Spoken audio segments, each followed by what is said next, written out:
100세 시대를 넘어 120세 시대가 회자되고 있지만 정작 100년 넘게 사는 삶을 반기는 이들은 많지 않다. 나이가 들수록 나빠지는 건강 탓에 몸도 마음도 아프고 돈도 많이 들어가기 때문이다. 아파서 골골대며 오래 사는 게 의미가 있을까? 여기저기 병들어 누워서 연명해야 하는 말년은 상상만 해도 끔찍하다. 적어도 내 발로 걷고 하고 싶은 일을 하며 살 수 있어야 장수에도 의미가 있다. 오늘 소개해드릴 책은 나는 101세 현역 의사입니다. 이 책에서 소개하는 건강비법은 전부 간단하고 돈이 들지 않는다. 따라서 그대로 따라하면 누구나 건강하게 장수할 수 있습니다. 101세 현역 의사의 활동법. 저는 이렇게 움직입니다. 제가 이 나이까지 현역으로 일할 수 있는 것은 이처럼 규칙적인 생활을 하기 때문입니다. 규칙적인 생활이 건강에 좋다는 건 의학적으로도 근거가 있는 얘기입니다. 첫째, 낮에 활발해지는 교감신경과 수면 중에 활동하는 부교감신경의 전환이 원활하게 이루어집니다. 매일 정해진 시간에 잠자리에 들고 정해진 시간에 일어나면 교감신경과 부교감신경의 전환이 순조롭게 이루어집니다. 만일 취침 시간과 기상 시간이 매일 다르면 교감신경과 부교감신경이 원활히 전환되지 않아서 자율신경의 균형이 깨져 건강에 이상이 생길 수 있습니다. 이 상태가 지속되면 불면증에 걸리거나 다른 여러 질병을 유발할 수 있습니다. 둘째, 소화가 잘 됩니다. 규칙적인 생활을 하면 식사 시간이 일정해지고 식사 시간이 일정해지면 소화가 잘 됩니다. 왜 그럴까요? 음식물을 소화하는 과정에는 많은 에너지가 사용돼 생각 이상으로 몸에 부담을 줍니다. 아무리 몸에 좋아도 음식은 우리 몸에는 모두 이물질이기 때문입니다. 소화란 몸 안에서 단백질과 탄수화물 등을 흡수 가능한 분자로 분해하는 과정을 가리키는데 소화관 운동에 의한 물리적 소화와 위산 등에 의한 화학적 소화로 나뉩니다. 음식물이 몸 안에 들어와 이러한 소화 과정을 거쳐 영양분이 되고 몸과 동화하기 위해서는 많은 에너지가 필요합니다. 이때 정해진 시간에 식사하는 습관이 있으면 그 부담을 줄일 수 있습니다. 몸이 그 리듬을 기억해 소화와 흡수를 준비하기 때문입니다. 정해진 시간이 되면 자동적으로 침 분비량이 늘어나 위가 활동을 시작하고 췌장에서 췌장액이 분비됩니다.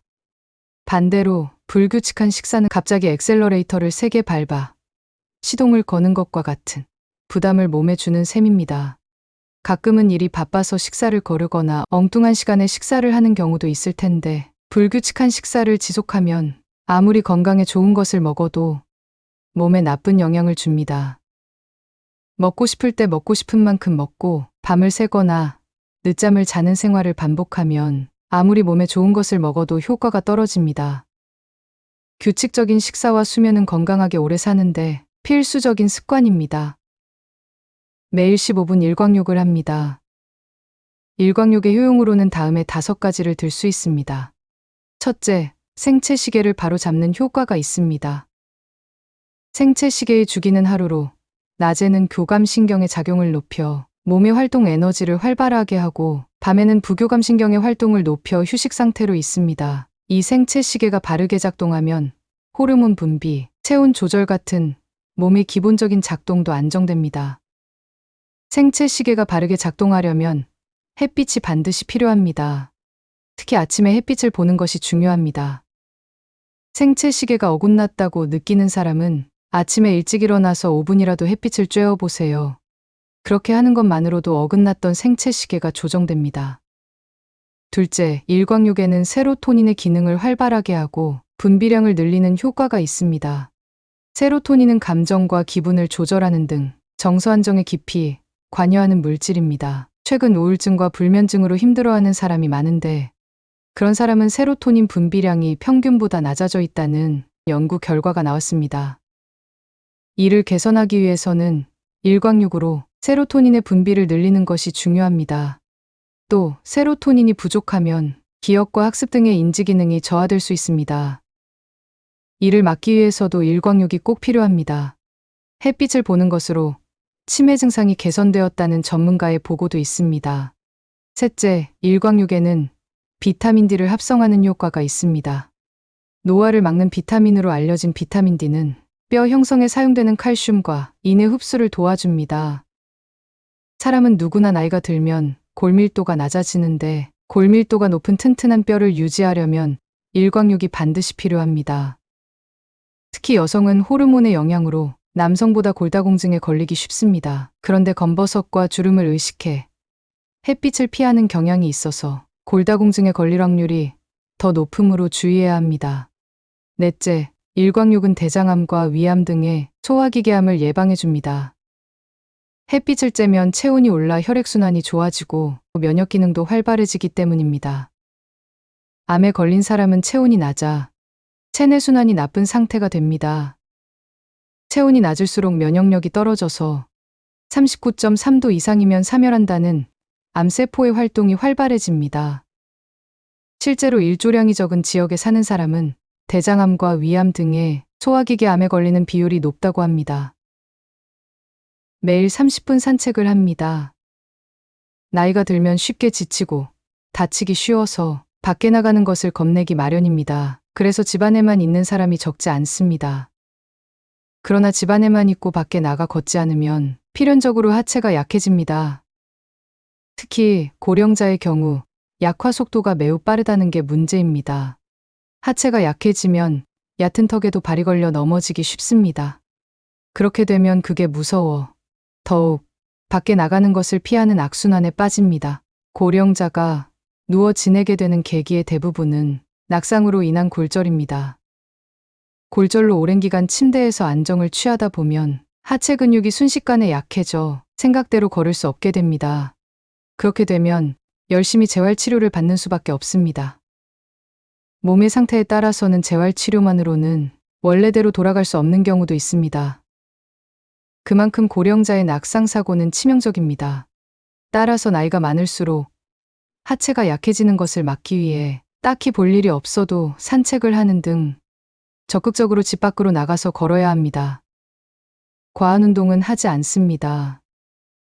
최근에는 건강에 관한 관심이 높아서 매일 조깅을 하고 헬스장을 찾는 사람이 많아졌습니다.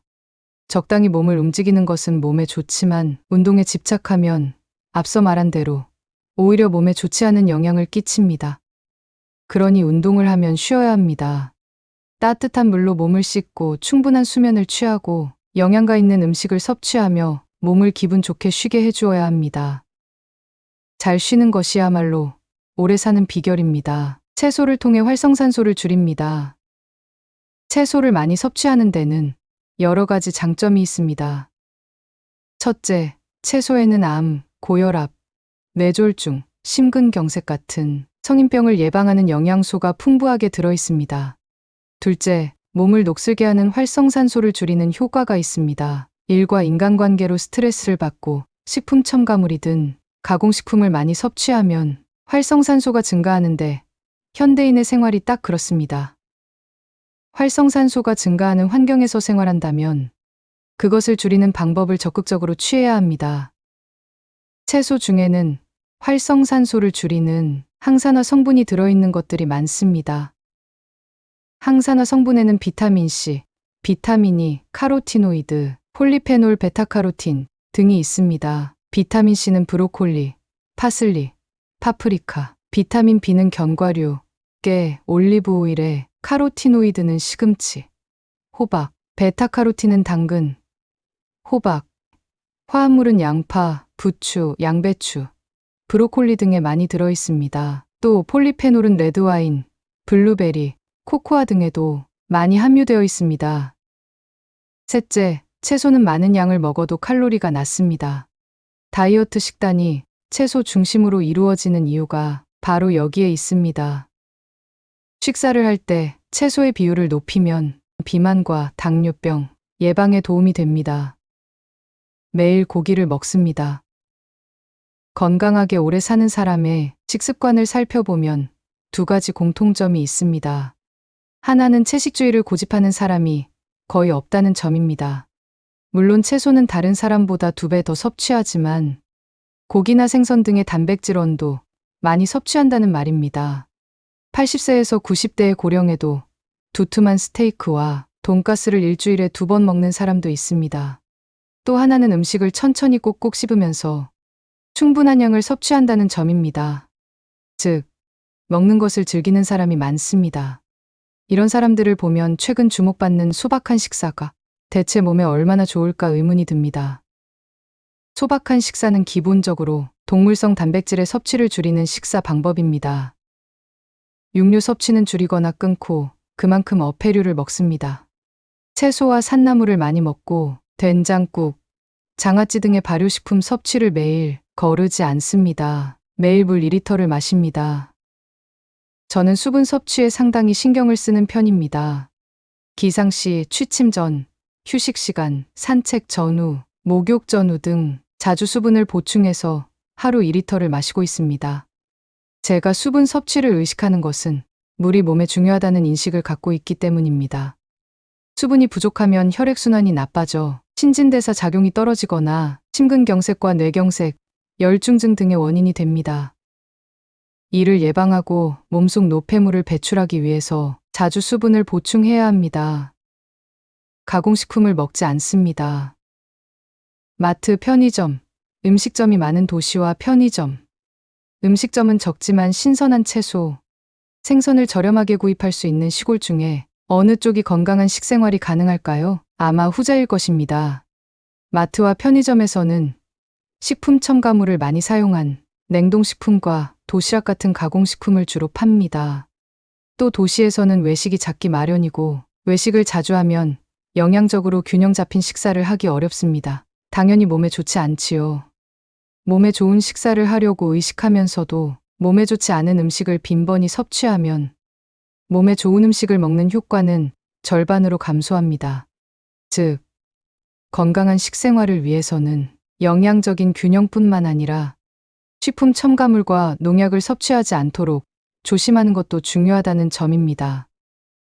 산화방지제, 방부제, 인공착색료, 인공감미료 등의 식품 첨가물은 보존기간을 연장하거나 제조비를 낮추거나 맛을 좋게 하거나 맛있어 보이게 하기 위해 사용합니다.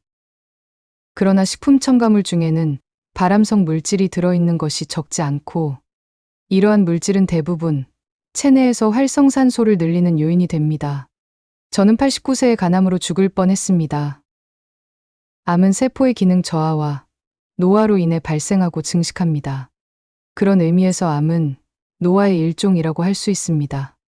건강한 생활을 해도 고령의 암에 걸리는 것은 어느 정도는 어쩔 수 없는 일입니다. 만일 암을 발견하지 못했다면 저는 노화로 자연스럽게 죽었을 겁니다. 실제로 천수를 누린 사람의 몸도 해부해보면 암이 발견되는 경우가 꽤 있습니다. 마음 건강이 곧 몸 건강이다. 마음가짐이나 정신 상태는 내장과 면역 시스템 같은 몸의 건강과 밀접한 관계가 있습니다. 저는 오랜 세월 다양한 환자를 접하면서 그것을 깊이 터득했습니다. 마음의 건강은 몸의 건강과 직결됩니다. 스트레스를 예로 들면 이해하기 쉽습니다. 스트레스는 사람이 위험한 상황에 처했을 때 거기서 벗어날지 싸울지 양자택일에 직면했을 때의 반응이라고 합니다. 스트레스는 자기 몸을 지키기 위해 필요한 반응인데 과도한 상태에 있으면 심신에 나쁜 영향을 줍니다. 과도한 스트레스는 심박수와 혈압을 높여 고혈압, 심근경색의 원인이 됩니다. 또 아드레날린의 분비가 증가함으로써 혈소판길이 결합하기 쉬워지고 그로 인해 혈전이 생겨 뇌경색의 요인이 됩니다. 아드레날린과 코르티솔 같은 스트레스 호르몬이 많이 분비되면 뇌에도 영향을 미쳐 우울증 같은 정신질환과 치매의 원인이 됩니다.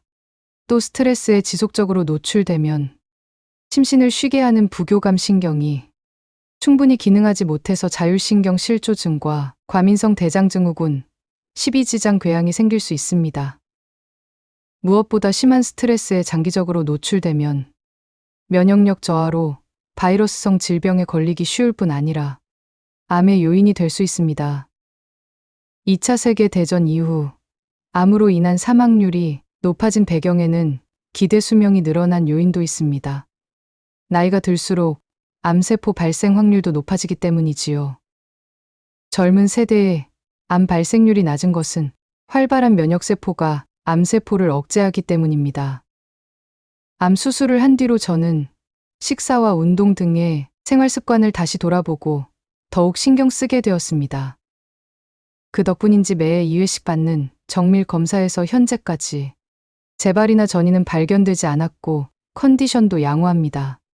오히려 발병 전보다 더 건강해진 것 같습니다.